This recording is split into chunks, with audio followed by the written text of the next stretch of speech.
Halo teman-teman, banyak orang minta gua review ya satu video ini, video dari David Alfa Sunarna, karena dia lagi jadi bintang untuk Cortex ya, karena dia adalah orang IT yang sudah beberapa kali mereview Cortex dan sempat viral, dan sekarang lebih viral lagi ya ini teman-teman ya. Dia bikin video namanya review Cortex Indonesia versus iRes Singapura. Mari gua bacain dulu ininya, kita bacain ini dulu ya, supaya teman-teman bisa langsung lihat dia punya ini. Sebenarnya jujur walaupun harganya 1,2 triliun, kalau semua fungsionalnya berjalan baik dan lancar, pasti masyarakat Indonesia juga tidak terlalu mempermasalahkan. Karena pemerintah sendiri pernah klaim bahwa Cortex ini sebenarnya efisiensi anggaran karena negara lain butuh 7 triliun untuk buat sistem semacam Cortex. Tapi yang jadi permasalahan adalah sistem yang diluncurkan benar-benar menghambat aktivitas masyarakat ya. Mulai dari tidak bisa dibuka sampai terlalu banyak fungsionalitas vital yang error. Belum lagi masalah security yang banyak dibicarakan. Makanya jadi dipertanyakan apakah uang sebanyak itu benar dipakai untuk mengembangkan aplikasi sistem Cortex dengan benar. Di dunia yang serba maju dan terbuka ini, terlebih Indonesia ini banyak startup unicorn, otomatis banyak juga pakar IT. Sistem yang baik maupun tidak bisa langsung kelihatan dan dibedah oleh banyak orang ya. Luar biasa ya. Dia punya ini nih, webexport.com. Oke, luar biasa ya Instagramnya ini, luar biasa Pak David ini ya.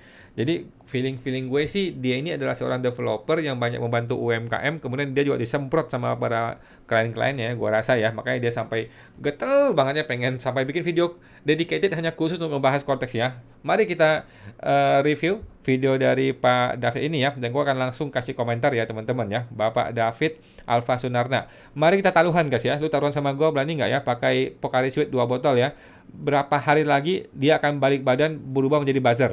Berapa hari lagi dia akan dipanggil oleh Dwi Astuti, kemudian dapat proyek text center, kemudian video ini dihilangkan, kemudian dia akan diganti, atau nggak dihilangkan sih mungkin ya, tapi akan diganti narasinya menjadi narasi yang mendukung Cortex. Kira-kira apakah itu akan terjadi? Mari kita bertaruh teman-teman ya. Halo teman-teman semua, selamat datang di channel aku lagi. Hari ini kita bahas website yang semua orang bicarain, yang harganya mahal banget, lebih dari 1 triliun, namanya Cortex. Yang pertama kita harus tahu apa sih Cortex itu dan apa tujuan pemerintah membangun Cortex. Cortex adalah sistem perpajakan baru yang terintegrasi yang diluncurkan di awal tahun kemarin, tepatnya 31 Desember 2024 dan 1 Januari 2025. Sebelumnya wajib pajak memerlukan berbagai macam aplikasi atau website untuk kita atau perusahaan bisa menunaikan tugas perpajakan kita. Tapi dengan Cortex cukup dengan satu aplikasi saja kita bisa menunaikan semua kewajiban. Mungkin maksudnya satu website kali ya. Mungkin maksudnya satu website. Atau apakah memang ada beberapa aplikasi? Gue juga kurang jelas ya. Memang selama ini kan terpecah menjadi beberapa website ya. Ada yang namanya irek.pajak.go.id, ada yang namanya DJP Online, ada lagi yang PPh 21 khusus lagi, e-faktur lain lagi. Nah, tetapi kan bukankah itu semua nyambung ke satu database? Kalau dia nyambung ke satu database, ya berarti satu aplikasi dong. Atau gimana? Nggak ngerti juga gue ya, tapi dia orang IT mungkin lebih paham ya. Pajak kita, mau pribadi, mau perusahaan kita, semua bisa diselesaikan. Bahkan Cortex mempunyai fitur yang bagus menurut saya ya, yaitu fitur impersonate. Jadi kita bisa menunaikan kewajiban pajak orang lain atau badan yang menunjuk kita secara resmi. Misalkan aku. Jadi gini, fitur impersonate itu sudah ada di semua aplikasi yang lain selain pajak. Gua kasih tahu ya. Di Gmail bisa nggak? Bisa. Di Accurate bisa nggak? Bisa. Journal ID bisa nggak? Bisa.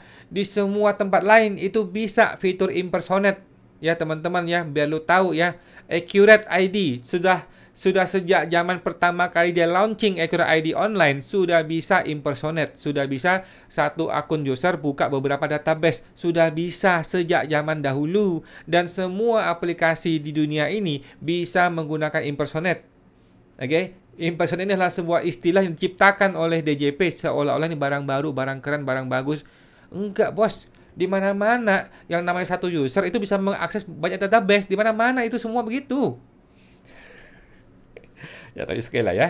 Aku punya beberapa PT, akan langsung muncul tuh PT-PT aku di Cortex, dan aku bisa menunaikan kewajiban pajak PT-PT aku pakai akun aku sendiri. Ataupun kita bisa ditunjuk oleh suatu badan atau perorangan untuk mewakili mereka menyelesaikan pajaknya. Itu fitur yang bagus. Jadi kita satu akses untuk berbagai macam kewajiban perpajakan. Biaya pembuatan Cortex, seperti yang kita tahu, mulai dari konsultasi, Dan pengerjaan Cortex ini dikerjakan oleh perusahaan asing. Kalau saya lihat di berita, biaya pembuatannya sebesar 1,22 triliun dengan perkiraan nilai pekerjaan sebesar 1,73 triliun. Jumlah yang sangat besar tentunya kalau kita lihat ya. Tapi kalau saya lihat berita tahun 2023, menurut pemerintah ini adalah efisiensi. Karena negara lain membuat sistem semacam Cortex ini nilainya sebesar 7 triliun. Sementara kita menganggarkan 3 triliun dan yang terpakai 2 triliun. Jadi sangat-sangat efisiensi. Jadi dianggarkan 3 triliun, terpakai 2 triliun, seolah-olah efisiensi. Itu mah bukan efisiensi, itu berarti salah perencanaan, bos. Oke? Orang menganggarkan 3 triliun, itu kan pasti sudah direncanakan. Yang terpakai harusnya 3 triliun. Tapi kalau terpakai itu cuma 2/3-nya, itu berarti salah perencanaan. Ini masih nggak dipahami oleh orang-orang pejabat itu ya. Biar fair, sebelum kita lihat sistem Cortex yang Indonesia, kita coba lihat Cortex versi Singapura dulu ya. Namanya apa sih Cortex versi Singapura? Coba kita buka websitenya ya, iras.gov.sg. Nah, ini nih, ini buat orang bener nih, dia tahu nih kan teman-temannya, gua aja nggak tahu namanya iras.gov.sg ini. Inland Revenue Authority. Oke, gua buka deh iras.gov.sg ya, iras.gov.sg. Kita lihat. Langsung masuk bos ya. Langsung masuk ya, langsung masuk. Tidak ada keterlambatan teman-teman ya. Kita klik login. Oi, langsung bos, langsung gas ya, langsung. Tidak ada delay. Of Singapore. Nah, keren banget kalau kita buka IRAS, dia langsung ada landing page yang proper ya teman-teman. Kalau kita lihat who we are, tax, SIM, detail service. Nah, kita lihat ya. Nah, ini namanya website yang proper guys ya. Kita gedein lagi. Nah, ini dia. Oke, nih. Ini nih website yang proper nih. Lihat nih guys, lihat nih. Nah, website yang proper. Bagus guys. Tuh, bagus guys. Lu jangan dibandingin dengan Cortex.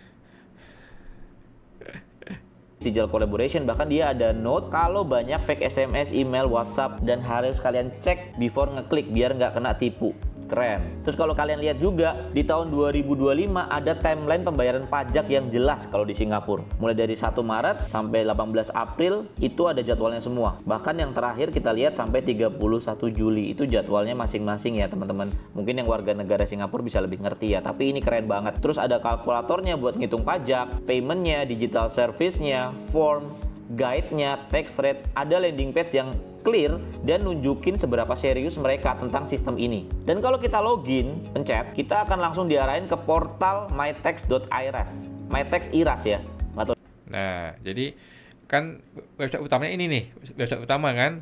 Begitu lu klik login, dia lari ke sini. Ini namanya members area. Kalau di dunia digital marketing ya, namanya members area. Jadi masing-masing orang tuh punya portalnya dia sendiri. Oke? Ini tidak ada di Cortex. Mohon maaf nih. Atau sebutnya IRAS atau IRAS ya. Tapi kita bahasa Indonesia aja lah ya. Nah, ada announcement yang jelas. MyTax Portal is undergoing enhancement, weekly maintenance hours. Kemudian MyTax Portal login, kita bisa login dengan berbagai macam account. Nah, di sini kita lihat lebih canggih Cortex. Karena apa? Cortex bisa impersonate. Kita cukup pakai login, kita cukup login pakai akun kita sendiri. Dan kalau kita ditunjuk oleh badan atau perorangan lain, nanti bisa muncul tuh di akun kita. Tapi di sini sendiri-sendiri ya teman-teman. Coba kita buka personal text. Enggak gitu. Mohon maaf nih Bapak. Coba kita lihat. Itu di akun kita. Tapi di sini kita lihat di sini ya. Ini ada namanya tax agent di sini ya. Ada namanya tax agent. Bisa ya. Jadi mohon maaf nih Pak David. Jangan pernah terpikirkan bahwa Cortex lebih canggih daripada IRAS itu sesuatu yang mustahil ya. Tidak mungkin. Oke. Sistem impersonate seperti yang tadi sudah saya sampaikan ya, sudah ada di semua tempat lain kecuali Cortex, teman-teman ya. Di Accurate ID bisa, Journal ID bisa, di Gmail bisa, di Apple bisa, di semua tempat bisa, teman-teman ya. Apalagi di Singapura ya, apalagi di Singapura. Jadi di sini ada nih tax agent login ya. Jadi dia bisa tuh masuk sebagai tax agent login seperti konsultan pajak kan. Nanti dia bisa akses ke data-data dari klien-klien dia, pasti bisa dong. Sini sendiri-sendiri ya teman-teman. Coba kita buka personal text. Keren. Loginnya langsung pakai SingPass. Jadi SingPass ini kayaknya bisa login ke semua aplikasi pemerintah cukup dengan satu akun SSO. Jadi mereka mainnya di SingPass-nya, single sign on. Semua instansi secara vertikal maupun horizontal loginnya pakai SingPass saja. Itu keren. Walaupun di sistem yang MyTax ini berbeda-beda nggak kayak Cortex. Dan kalau kita lihat Ini website yang proper dan aku lihat secara histori ya teman-teman, bahkan di websitenya ada histori timelinenya ya. Dia di launching MetaX Portal itu tahun 2007, jadi udah lama banget dan mereka udah senior banget. Terus kenapa Cortex banyak dikritik, banyak dipertanyain sama netizen dan masyarakat Indonesia? Kita lari ke permasalahan utama Cortex ya, yang paling banyak dikomplain. Coba kita buka Cortex ya. Nah, ini permasalahan Cortex. Nggak bisa dibuka. Masalahnya kalau kita buka MetaX Portal di Singapura, langsung kebuka. Kalau kita buka Cortex pertama kali... Coba ya, gue coba buka Cortex ya teman-teman ya, Cortex TJP.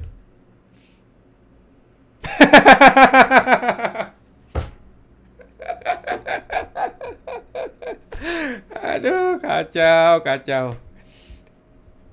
Blank, putih doang teman-teman ya, dikasih kentut lu sama Sri nggak keluar, Mulyani. kita harus refresh. Baru dia keluar. Nah, ini yang banyak dipermasalahkan oleh masyarakat. Jadi, semua fitur yang keren tadi ketutup karena susah dibuka. Dan juga dipertanyakan dengan budget 1,2 triliun, apakah tidak dilakukan tes scalability yang proper? Maksudnya apa, Bang? Maksudnya Scalability itu adalah suatu istilah yang sangat-sangat basic. Satu anak IT, semua anak IT ngerti. Tetapi ini sengaja tidak di-scalable atau tidak punya kemampuan scalable karena budget atau dikorupsi dan sebagainya. KPK harus masuk untuk bisa tahu ini dengan detail ya. Scalability adalah sesuatu yang wajib dan standar di semua dunia IT. apakah tidak dites kalau orang Indonesia tuh penduduknya banyak? Gimana sih kalau diakses orang banyak langsung dalam waktu bersamaan, mereka ngurus pajak? Atau bahkan yang simple deh, gimana sih kalau pebisnis ini karena satu akun, dia tuh harus day to day buka Cortex, yang sebelumnya di banyak aplikasi, semua disatuin ke Cortex. Jadi trafficnya lari ke Cortex semua. Apakah sudah dihitung traffic sebelumnya dan traffic sekarang, sehingga bisa dibuka? Nah, itu permasalahan awal. Nah, dia kan tanya nih, apakah sudah dihitung, ya kan? Berarti kan jawabannya cuma ada dua kemungkinan. Kemungkinan pertama adalah sudah dihitung, kemungkinan kedua belum dihitung, ya kan? Kalau jawaban pertama sudah dihitung, tetapi buktinya error, berarti brengsek, ya kan? Kalau kemungkinan kedua dia belum dihitung dan memang hasilnya error, berarti brengsek, ya. Berarti apapun jawaban dari pertanyaan ini sama, jawabannya brengsek, nggak beres orang-orangnya dan harus diteliti oleh KPK ya. Selain susah dibuka, permasalahan Cortex yang kedua adalah banyak fungsional yang ngebug atau error dan bikin susah orang se-Indonesia. Oke, yang pertama kita login. Kalau mau dibongkar satu persatu teman-teman ya, nggak cukup satu hari buat ngebahas bagaimana bisa ceritanya error demi error terjadi di Cortex ini teman-teman. Udah gitu, errornya itu tidak punya solusi. Beda nih kalau lu melakukan error di website Google, contohnya lu mengisi sebuah formulir di Google terus error, nggak bisa lanjut nih ya. Dia kasih tahu lu yang mana yang error dan dia kasih tahu lu di mana dikasih warna merah, mana yang mesti diperbaiki. Ini muncul error tapi nggak tahu solusinya. Bangke, aja langsung muncul terjadi kesalahan. Cortex TJP dan verification flag, HTTP failure response for ini. Terus errornya ini teknikal banget. Kalau buat masyarakat juga, masyarakat umum pasti bingung dong. Menyalin ke papan klip, buat apa disalin? Sekarang kita close, oke dah. Fitur impersonate-nya Cortex jalan. Saya punya beberapa PT muncul. Tapi kalau saya klik salah satu PT saya aja, dia error 500. Teman-teman bisa bayangin. Seperti yang sudah gue duga teman-teman ya, kenapa dia sangat getol banget pengen ngehantam si Cortex ini ya, sama kayak gue, sama kayak Anda, sama kayak lu semua teman-teman ya. Dia termasuk orang yang menjadi korban dari Cortex ya, korban dari Cortex ini ya. Dia punya beberapa PT, lu bayangin aja, punya satu PT aja pusing, apalagi punya banyak PT. Dan dia pasti kan orang sibuk nih ya, dia suka bikin faktur pajak mungkin, dia juga bikin invoice, dia bikin berbagai macam bukti potong dan sebagainya. Ini orang nggak main-main teman-teman, dia punya 300.000 subscriber, bukan sembarangan ya. Gue cuma 50.000 teman-teman ya. Dia ini pasti orang gede nih, orang hebat nih. Tapi semua alur bisnis dia lagi kacau balau gara-gara Cortex. Makanya dia getol banget sampai bikin video khusus untuk ini. Sistem 1,2 triliun lebih naik ke production, dinikmati masyarakat se-Indonesia, keluar HTTP error 500. Itu sangat-sangat tidak bisa ditoleransi menurut saya sebagai orang yang berkecimpung di dunia IT. Apa sih HTTP error 500 itu? Coba aja kita googling. HTTP error 500 itu internal server error, berarti ada kesalahan pada code. Nah, internal server error. Jadi, kalau teman-teman mengalami error di Cortex, itu bukan salah lu, teman-teman ya, bukan salah lu, bukan salahnya bos lu, bukan salahnya internet lu, bukan salahnya komputer lu. Itu kesalahan murni DJP di kantor pusat, bukan Anda yang salah ya. Jadi lu ngopi-ngopi dulu, tidur siang dulu, santai-santai dulu, udah nggak usah marah-marah, nggak usah nangis-nangis, bukan salah lu ya. Ini salahnya si oknum-oknum di sana ya. Adalah internal server error, berarti ada kesalahan pada aplikasinya saat saya membuka PT saya tadi. Bisa jadi kesalahan konfigurasi server, database, atau logiknya sendiri dalam aplikasi. Again, HTTP error 500 di sistem 1,2 triliun yang udah dirilis dan harusnya dipakai masyarakat Indonesia sangat-sangat tidak bisa ditoleransi. Dan kalau kita browsing lebih lanjut ke fitur-fitur Cortex, dibukanya sangat-sangat lambat ya teman-teman. Misalkan e-faktur, sangat-sangat lama. Apalagi di awal-awal kemarin, bahkan tidak. Tuh, dia main e-faktur nih, berarti dia tahu nih kan, dia salah satu korban dari core stress nih teman-teman ya. Kalau gue sih, mohon maaf, bukannya nggak bisa bikin e-faktur, masuk aja nggak bisa, masuk core stress aja gue nggak bisa, gimana mau bikin e-faktur? Bisa dibuka sama sekali. Kemudian masalah Cortex yang selanjutnya adalah banyak dipertanyakan secara teknikal oleh teman-teman programmer di Indonesia. Kita ambil salah satu contoh. Kemarin baru rame ada seseorang yang stres buat NPWP di Cortex karena memang prosesnya itu sangat-sangat lama dan error terus. Aksesnya itu selalu dibuka error-error dan killing time banget. Nah, saya baca ya, sekalinya berhasil saya. Nah, ini nih teman-teman ya, killing time dia bilang ya. Membunuh waktu kita, ngabisin waktu kita, dan waktu itu punya nilai, punya value. Jadi teman-teman, kalau lu perusahaan mengalami kerugian atau lu pribadi mengalami kerugian, lu sudah boleh tuh menghitung kerugian imaterial Anda, dan lu boleh mulai mensomasi ke Direktur Jenderal Pajak, kemudian kirim gugatan ke pengadilan negeri. Minta tuh 100 triliun kalau perlu ya. Nanti biar kita lihat bagaimana si oknum ini akan bisa membalas gugatan Anda, teman-teman ya, kalau mau ya. Tapi itu di Konoha lah teman-teman ya. Kalau Indonesia mah nggak ada yang menggugat DJP. Saya gitu langsung ya. coba buat post request API pakai Node.js dan boom, 1 detik jadi. Dengan modal nick yang valid, data lainnya tanpa validasi dan NPWP langsung masuk ke email. Saya coba masukkan nama testbug. Coba kita lihat videonya ya teman-teman. Jadi dia bisa akses API Cortex untuk buat NPWP secara langsung. Nggak pakai autentikasi, nggak pakai whitelist IP, bisa langsung diakses. Nah, kesalahannya fatal kan? Tapi saya baca lagi juga di atas, hari ini registrasi Cortex yang NPWP pakai endpoint API udah langsung return 403. Udah dibenerin juga. Tapi error-error yang kayak gitu itu fatal banget. Kita bisa buat NPWP sembarangan dong, tinggal klik-klik doang.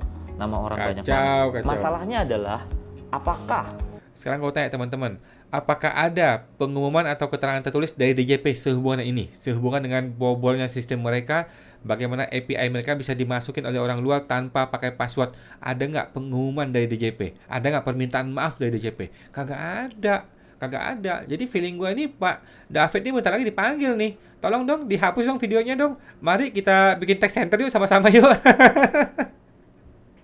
error kayak gini nih layak di sistem yang harganya 1,2 triliun dan dikerjakan bertahun-tahun. Kemudian yang bikin kita heran lagi, ada satu foto di internet tentang tutorial cara unduh faktur pajak keluaran secara massal di Cortex via konsol browser. Dari judulnya aja udah mencurigakan. Dan akhirnya pada nomor 5, customer atau user Cortex suruh buka konsol, terus di konsol tab allow pasting, terus dikasih script code. Kenapa harus pakai kode? Nah, ini the jokes of the day ini ya. Bagaimana orang kok disuruh buka terminal, disuruh kasih coding-coding untuk melakukan suatu action yang sebenarnya tinggal di coding di backend aja. Lu tinggal coding di backend, bikin satu tombolnya, klik selesai. Tetapi kenapa nggak diciptakan hal tersebut, tetapi dikasih solusinya bisa dilakukan secara coding? Kenapa coba teman-teman? Kenapa sih? Lu kebayang nggak sih? Hal ini bisa dilakukan, sudah ada codingnya, dikasih codingnya, dan orang berhasil lakukan, tetapi dia tidak bisa menciptakan ini di backend. Kenapa bisa begitu teman-teman? Aduh, nggak ngerti lagi gue. Jadi saya nggak tahu ini dari mana. Kalau ini resmi dari salah satu mungkin supportnya DJP, Dirjen Pajak atau apa, menurut saya ini tidak pantas ya dikasih ke user, karena nggak mungkin dong bapak-bapak ngurusin pajak suruh coding, suruh nge-copy paste script gitu. Jadi ini sangat-sangat nggak proper, apalagi untuk sistem yang budgetnya sefantastis itu. Kemudian di awal-awal juga ada solusi dari DJP untuk kendala Cortex seperti pembuatan password yang nggak make sense menurut aku. Contohnya, kenapa gagal buat password dan passphrase di Cortex? Mungkin terdapat karakter khusus yang tidak dapat digunakan. Loh, kenapa password tidak boleh karakter khusus? Justru pembuatan password yang bagus itu harus ada karakter khusus dong. Itu adalah password yang aman. Dan gimana sih kok nggak bisa masuk karakter khusus mencegah SQL injection? Harusnya password sebelum masuk ke database itu di hash dulu. Jadi nggak masalah udah masuk di database habis itu udah di-hash. Mau pakai special karakter kayak mau pakai apa, mau pakai emoticon juga nggak apa-apa. Kemudian banyak juga teman-teman yang mengeluhkan kalau kita inspect elemen Cortex, awal-awal banyak banget konsol lock yang keluar dan tidak dibersihkan di production. Secara best practice dengan sistem yang harganya 1,2 triliun itu nggak boleh. Terkesan seperti dikerjakan oleh programmer amatir. Dan banyak juga yang menemukan ada beberapa akses ke local host yang harusnya sudah dihapus juga.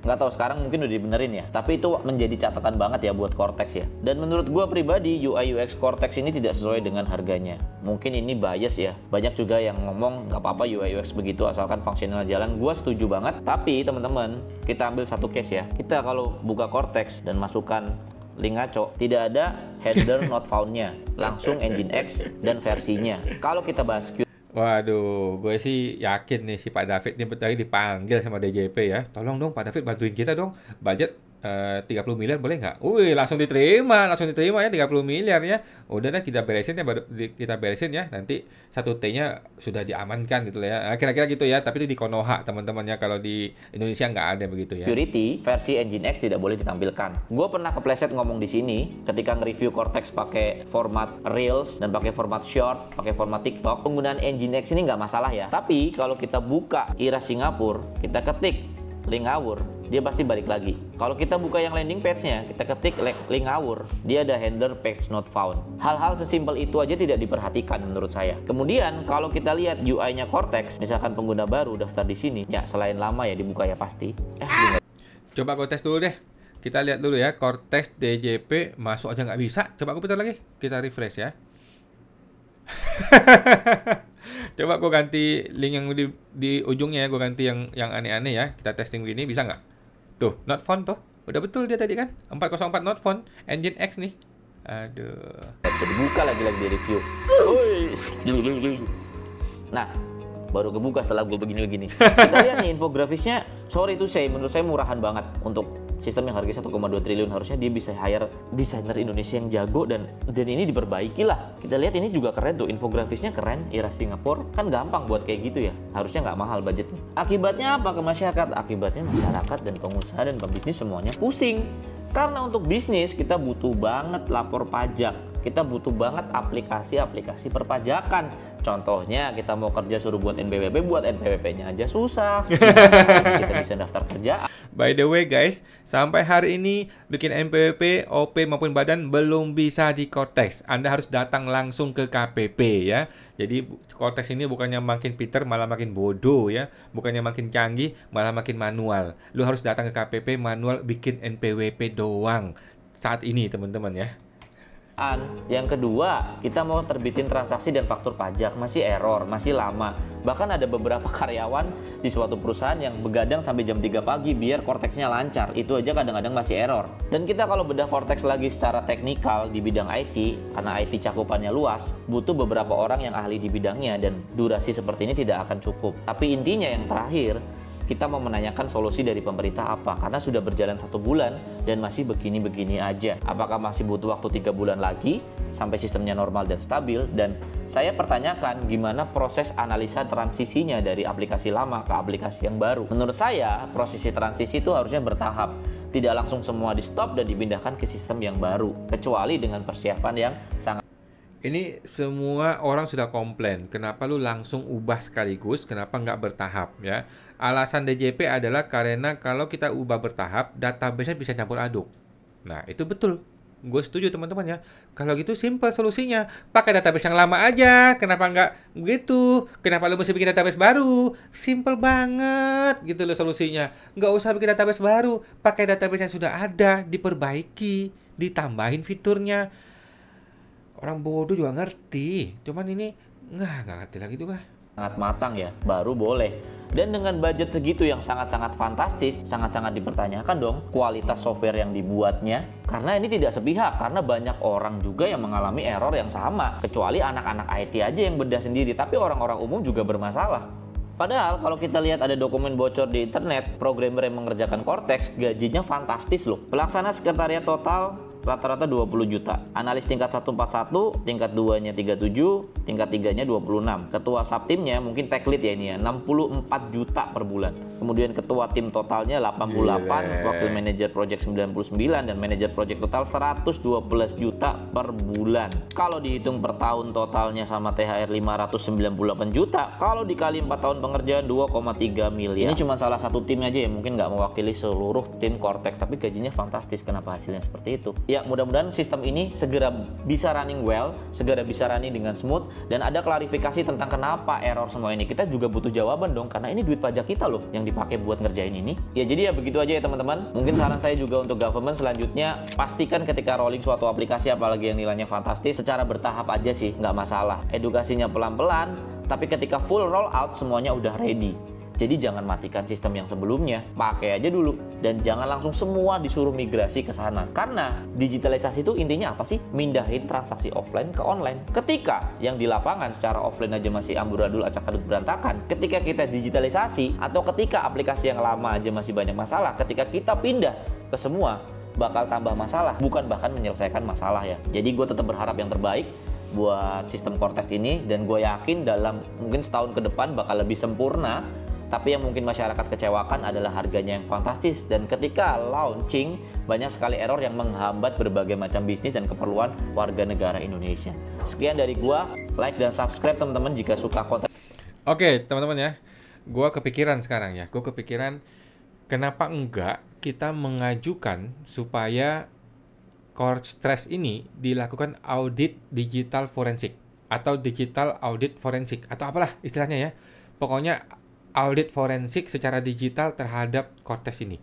Kenapa kita tidak lakukan itu? Coba teman-teman komentar deh. Mau nggak kita bikin petisi teman-teman ya? Petisi meminta Cortex ini atau Cortex ini diaudit secara forensik, secara digital oleh pihak yang independen dari luar. Oke? Gimana teman-teman? Oke? Sampai jumpa. Semoga terbantu.